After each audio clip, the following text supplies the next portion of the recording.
Long ago, in the heart of an African village nestled by a vast river, lived a young man named Jabari. He was charming, clever, and quick with his words, but Jabari had one flaw that set him apart. He was a compulsive liar. Whether about his deeds, his possessions, or his strength, Jabari's stories always stretched far from the truth. One fateful morning, Jabari overheard a group of villagers gathered by the riverbank, preparing their nets for fishing.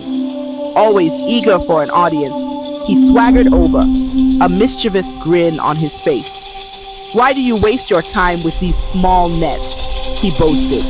"If you had seen me last week, you'd have witnessed the greatest catch of all time, a fish so large it nearly capsized my boat." The villagers exchanged unimpressed glances. An elder shook his head. "Jabari, one day your lies will catch up to you. Words are like seeds. What you plant is what you will harvest." Jabari laughed. "Elder, worry not for me. My words are harmless entertainment." But the elder's warning lingered in the air like a storm cloud. Determined to prove his prowess, Jabari declared, "Watch and learn as I catch the biggest fish this river has ever seen." He climbed onto a large, slippery boulder near the river's edge.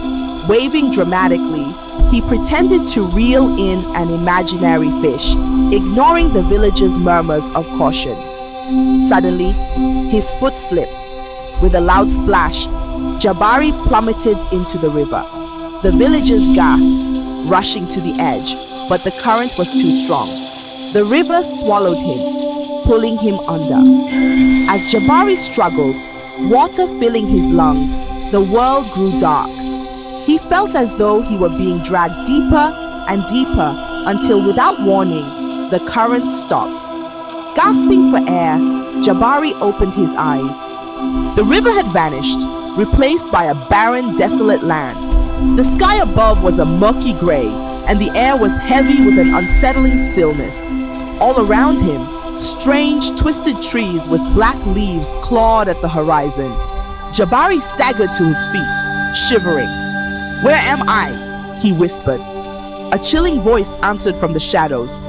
"You are in the world of lies." Startled, Jabari spun around. Emerging from the darkness was a figure unlike any he had ever seen. A tall, skeletal man with dark purple skin and glowing yellow eyes. More figures began to appear, their sharp, jagged smiles unsettling. They surrounded Jabari, their movements slow and deliberate. "You must be Jabari," said the leader, his voice echoing unnaturally.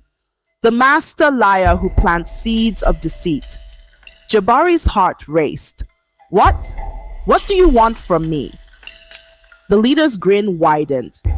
"This is your harvest, Jabari. A world where lies are currency and nothing is as it seems. Here, your words have power, but they will also be your undoing." At first, Jabari tried to use his wit to navigate the strange land.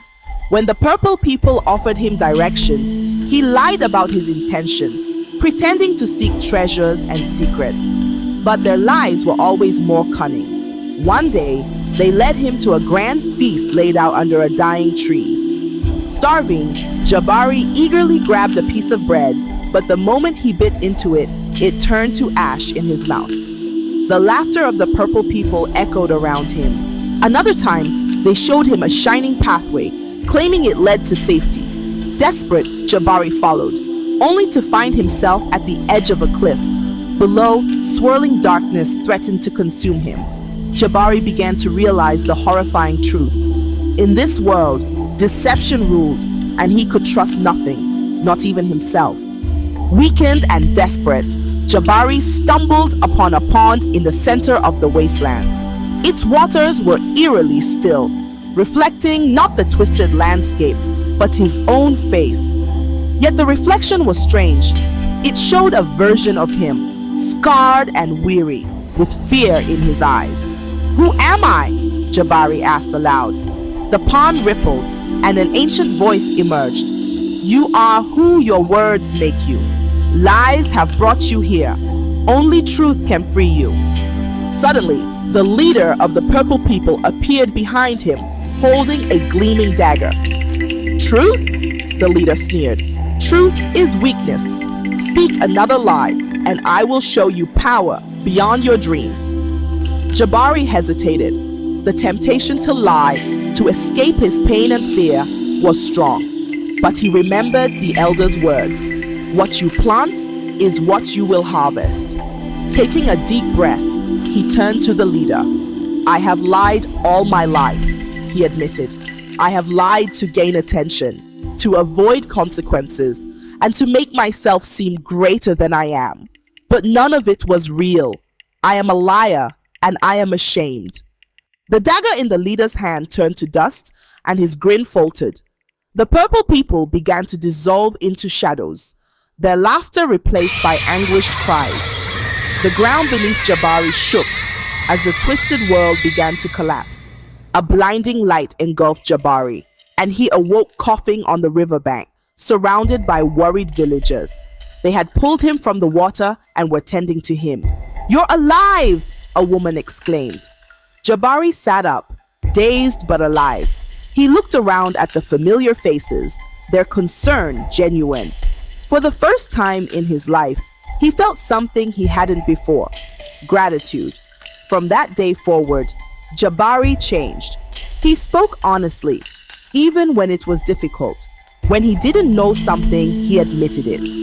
Slowly, the villagers began to trust him, and his relationships grew stronger. Moral of the story: words are seeds. Lies may bloom quickly, but their fruit is bitter. Truth, though hard to plant, bears the sweetest harvest. Only by embracing honesty can we find freedom and peace. Thank you so much for tuning in. Stay tuned for new stories. Don't forget to like, share, and subscribe.